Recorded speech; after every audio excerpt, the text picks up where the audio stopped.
Welcome to Flourish, the Woman in Progress.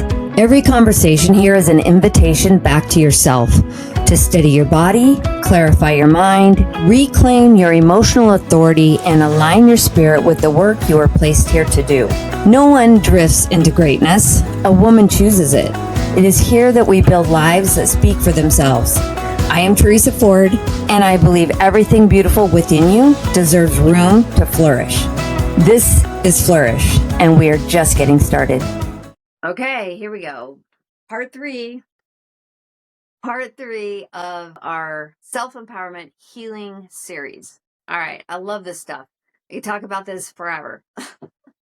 And the most important piece, I know we don't start with it because the body seems to be the most important, then the mind is the most important, but this is the game changer, the emotional piece. So jump in here with me. We're here to flourish. You're the woman in progress. It's you, it's me.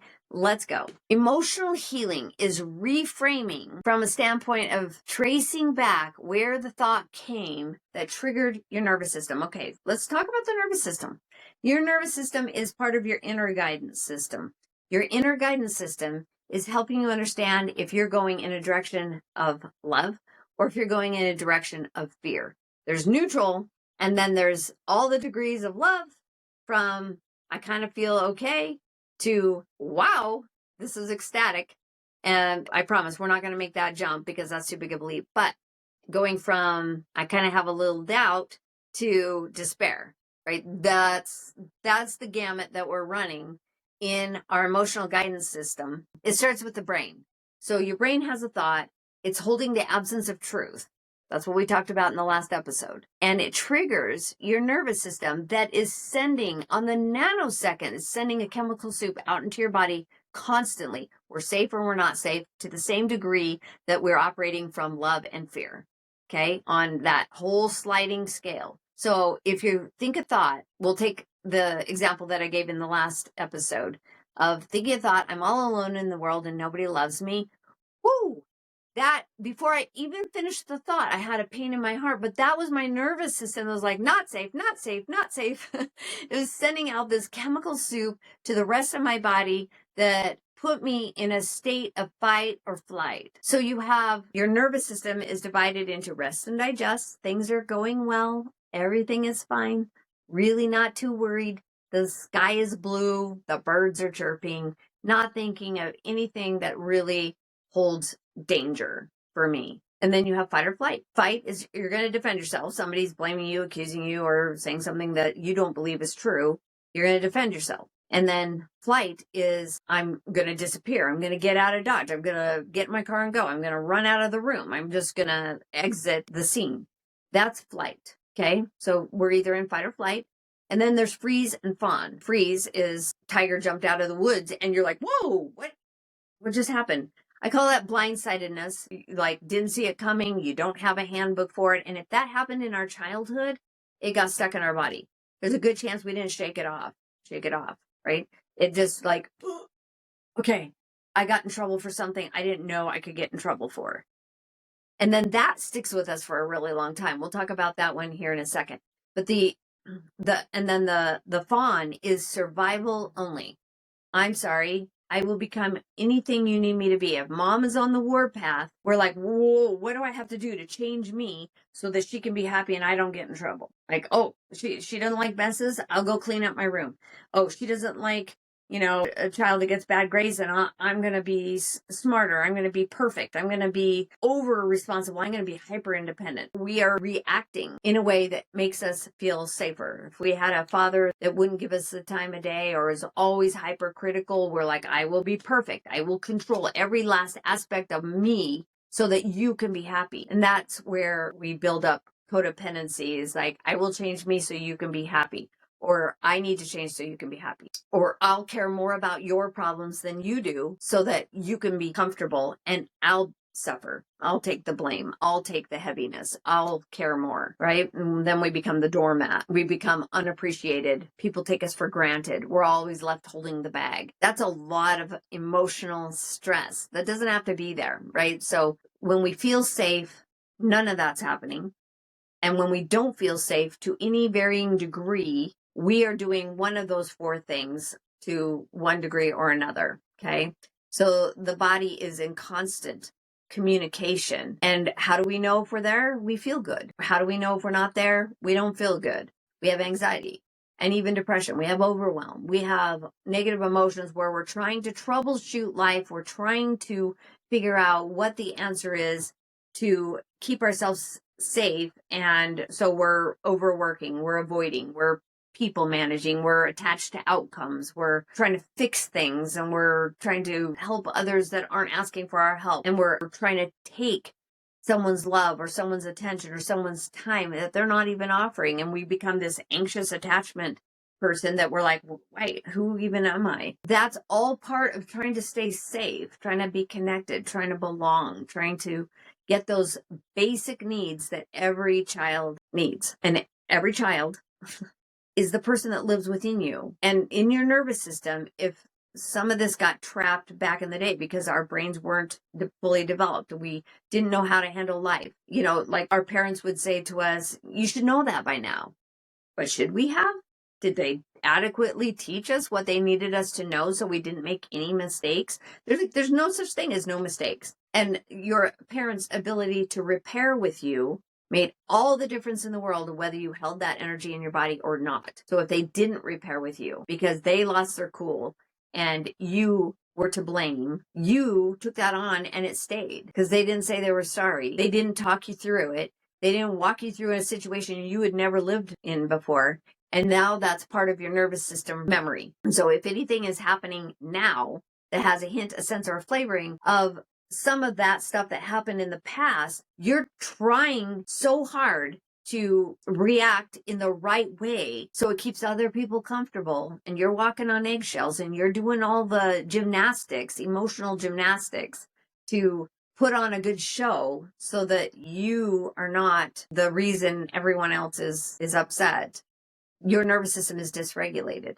So there's regulated, rest and digest, and dysregulated. And by the way, this affects your digestive system. If your digestive system is in dysregulation, over time, you might notice that you bloat easily, that food doesn't digest easily, or that you are, dysregulated in one direction or the other, constipation or diarrhea. Like your body is responding to the level of which your nervous system has been in a state. You're responding to the state of your nervous system. Now, your body is not meant to live in fight, flight, freeze, or fawn for any length of time. It's meant to keep you safe and then pendulate back to rest and digest. If you don't pendulate back because you're living in a situation that just doesn't feel safe, the workload, the demand on your time and energy, the relationship you're in, whatever it is that's causing you to not feel safe, you're not pendulating anymore because your head's on a swivel. Maybe you experienced that in your childhood and then you entered a relationship where it's happening again, but that is happening for you. It's so you can figure out how to regulate your nervous system and understand that it's giving you the signals that you think you're not safe. Maybe you are, maybe you're not, but you need to know, am I turning this into a situation where I feel so unsafe because the child in me couldn't protect herself, but maybe the adult can, but we're reverting back to thinking we can't. That's giving our power away. And as an adult, we actually can make those decisions. We can decide how to make ourselves more safe. And that might be just a mindset shift, but your body's telling you, whatever you're thinking about, it's not safe. And now our body stores fat. And now our body goes into, it's too much energy to spend on digestion because we are trying to survive here. And so the energy is being put elsewhere in your ability to run if needed. It can be a little bit complicated, but healing in the body looks like stabilizing the emotions. Emotion is energy in motion, right? All the energy that's running through your body that's like safe or not safe, it's in motion every nanosecond. I don't know the exact technical timeline for how often your body is sending out signals in a chemical soup that tells the rest of your body how to respond and react to life in the moment. But it's on the nanosecond. It's constant. And we don't even know it. We're like, No, it's normal to have anxiety. I have anxiety because I'm going to work and I'm doing a job that I don't know how to do. Or I feel like my presentation's not 100% and I'm worried about it. Or I yelled at my kids and I feel like a bad mom and now I'm worried that I'm going to end up just like my mom. And like, whatever the thought is, it's manifesting in your body, and your body is showing you, it's telling you what needs to happen different. So when your body feels safe, everything expands naturally, because that is what we're here to do. We're here to expand. We're here to feel light. We're here to grow and express ourselves.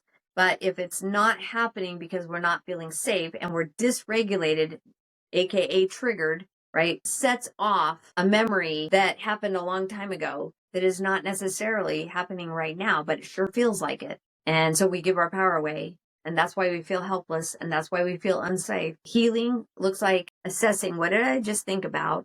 How did it manifest in my body? How am I reacting to life that is not in alignment with me taking my power back? That's where the work is. That's where progress is made. That's where healing happens. It's not in a moment. And sometimes we can't get out of the loop fast enough. We can't recognize it in the moment because we're in a trauma loop. If you're stuck in a trauma loop in that moment, don't expect to get out of it. It's really hard. But in that moment, in a trauma loop, just know, okay, I'm experiencing something that happened in the past, even though I can't name it, even though it feels like I have to run for my life. Just know, because your higher self can tell you this. The inner child that's suffering, the higher self can say, it's okay, it won't be like this forever. And even myself, like, I am really telling you the story of me, because my entire childhood was about not getting in trouble, focused on what not to do. As an adult, having relationships, because that's where my trauma was, is in being a child, having relationships was very difficult on a lot of levels, because I was still searching for someone else to love me, because no one else did, until I learned to love myself. And doing that work, I had to change my mind. I had to recognize the loops in my body. I had to recognize the triggers in my body. And then I had to also be able to parent the inner child and tell her it's not going to always be this hard. Let's just take some breaths and we'll figure it out together. Because inevitably, hands down, if I was having a trigger, it's because I felt helpless. Because my entire childhood was about helplessness. I couldn't talk back. I couldn't even breathe at the wrong moment, or I would suffer the consequences. So, of course, I was 100% powerless. I was a doormat, like anything to not be abandoned or rejected the way my mother did. And so I had to learn how to find my way out of codependency, stop caring more about other people's problems than they did. I had to feel it in the body, and it's not always pleasant. It's not always fun, but it's effective and it's efficient, because we could feel that forever, or we could heal it by recognizing and catching the thought in the act of presenting itself in the trigger where your body goes into freeze state, and then going, oh, you gave your power away. It's a powerlessness issue. Let's give it some time. Let's take a breath. Let's go back and reverse engineer the thoughts that held the absence of truth, that triggered your body into thinking that you were in danger. And let's go find the actual truth. Let's go figure out why you're not in danger. Let's figure out why you do belong and how you are so loved. And that's when you take your power back. That's when everything changes. That big overarching self-empowerment, it's a buzzword. It's super fun to think that you are an empowered woman, you are sovereign. But when you're looping and you're stuck in a trauma loop that's in your body, you're triggered. You're triggered with anger. You're triggered with shame. You're triggered with resentment. You're triggered with self-loathing. You're triggered with bitterness. Like, oh my gosh, the number of negative emotions that could possibly be at play in your body, making you feel poorly, bad, unworthy, unloved, self-abandoned, like all the things, rejected, all those negative emotions. They're information for you to draw on, to think, oh my gosh, if I'm feeling that level of shame, where's that actually coming from? Because as an adult, no one has that kind of power over you. But if it's a habit to feel powerless, if it's a habit to give way to somebody else's dominance, you will feel powerless. You will feel the extreme imbalance, the extreme anger, the extreme resentment, the extreme self-loathing, which is turning the anger in on yourself. It's a way of punishing yourself. It's like, oh, you, the one that's supposed to love me most, parent, you're going to punish me? Oh no, watch this. I will punish myself more than you can. And it is a way of taking our power back, but it's not actually real power. It's just more self-abandonment. There's a lot of work to be done there, but we don't have to pick at the scabs. And I want to make that point crystal clear that you can't heal. Healing is progress. Healing is awareness. Healing is understanding where it came from, why it feels real now when it was in your past, and what to do about it to take your power back in a nanosecond. It can flip that fast. Ask me how I know. If that is a pattern for you, just know that you can take your power back when you settle and you put yourself in a safer place to sort it out. I would love to help you with that process. And it's what breaks generational patterns. When you take care of your body, that's a first step. When you shift your mind, that's the next step. But the big mother load is when you shift it in your body. The triggers are short. They're not long, drawn out ways of reacting to life. They're just short moments of realizing somewhere in the last 10 seconds, you gave your power away, which is just a habit of the past. And it's not your true reality, the new one that you're shifting into. And you can actually take yourself out of a trauma loop in a nanosecond. And I want to show you how to do that. That would be my favorite thing, because my favorite thing is for women to see themselves so clearly that they're like, oh, there you are. I want you to see how your potential to know your worth, to see your value, to be the love that you have always been, to access your light and your inner knowing, because you're not dealing with all the survival mechanisms of a trauma loop and being triggered and not understanding how your nervous system plays into all of your life choices and your behaviors and your coping strategies. It doesn't have to be like that forever. And I'm here to show you that way forward. So if you have questions, comments, you want to share your progress, because you're a woman in progress, right? You want to share that with us, please do in the comments. Your words are welcome. And I am excited to spend this time with you, diving even deeper. Like, this was just an overview. It goes so much deeper, but it becomes extremely personal to you in your journey forward and the path that you're here to travel, because it's who you become on the journey.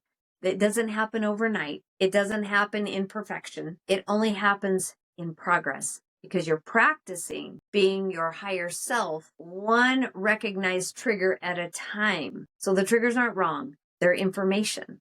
You're not broken, and we're not trying to fix you. We're shifting to a new way of living and responding to life, because that's progress. Thank you for being here, and I will see you in the next episode of Flourish, the Woman in Progress. Flourish is the voice of a larger movement, the empowered woman's journey to freedom, a rising collective of women who design their lifestyles with intention, lead with conviction, and know that the legacy they leave is shaped by the standards they hold today. You are the woman in progress. So stand tall in your authority.